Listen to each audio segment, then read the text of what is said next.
Lolo nga naging ismiringhoy ug batanon na. Oh no! Gingong ni Tomar pa kini og patindog. Napalgang patay. Trapang Bentals unsay dugang detalye. Live report. Dagang salamat karabag ka Philip katapag John Lee Osaka si sa anyos nga lolo ang nabalga na lang nga wa na ginabuhi kiniman o sus sa Osaka Lodging House dito sa lungsod sa Iloan human kini naging experience hoy pa sa Mas Batanon mga tulo sa gabay nabalgan ang mga patay lawas ni lolo alas 8:30 na sa buntag kabuan lawa polio size 2026 ang biktima gitago lamang sa pangalan nga si George 16 anyos o niya mulapyo sa Osaka Barangay sa lungsod sa Iloan samtang ang babae nga kuyog ni sa lodging house gila nga si Samantha gitago pangalan gibana-bana nga ana sa 30 ang panuigon wa masuta ang address ang Iloan Police Station nagadawat og tawag kay Barosab sa Osaka patay nga lawas nga dalas gabihan sulod sa Osaka Lawak sa Osaka Lodging House si Police Senior Master Sergeant Arnie Gukong ang okay sa mo'y nag-imbestiga sa mga nga hitabo matod paligukong nga sa ilang nakuha nga mga kasayuran nga mga pasado alas 7 ang takna sa buntag gingon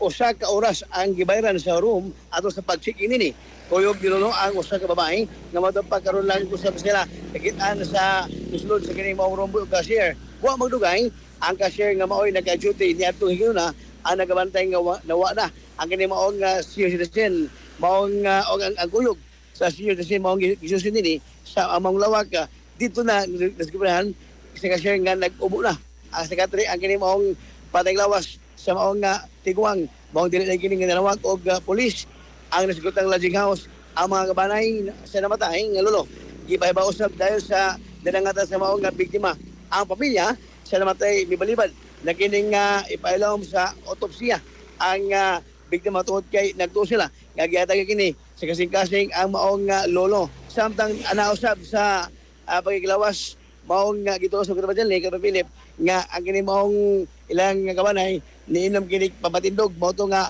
diha nga nagpalami o gikagwanta mao to nga nagkabusas kinabuhi si lolo sa kasamtangan ang mga patilawas gahi na sila panamay diha mismo sa lungsod sa Liloan kada pang Janlik kato Philip ato man pamahayag sa tubig sabi sa kaning ilang koto ilang romboy nga actually di magpaila ang ilang lodging house na ginawa. Naman pamahayag sa Osaka Romboy nga si Ruben.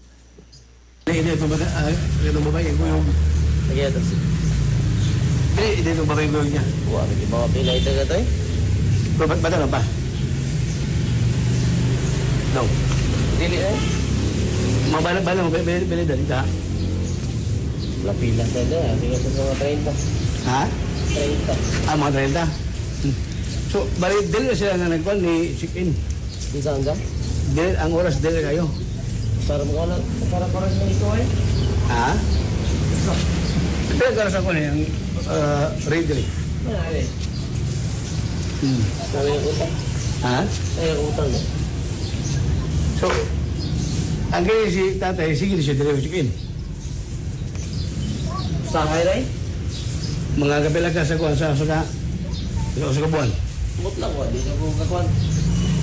Kagabon, asa ka ito kahapon? Asa ka ito kahapon? Duty we. Nya. So, mga ito ka naman siya ni si Ruben ang rumboy sa mga lodging house kinsa mo'y usabo sa nagsaksi sa mga kapatilawas nga nag-ubo sa lawas o lawak kundi asa nagkatsikin kanimo patilawas kanimo si Lolo kagabon lawak ka naman sila katabang nga Philip. Salamat katrobang Benji.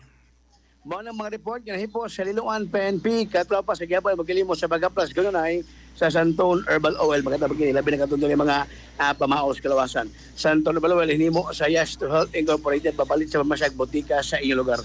Alang sa kaya sa Pilipino para sa Pilipinas yung katropa Benji Talisik XFM News.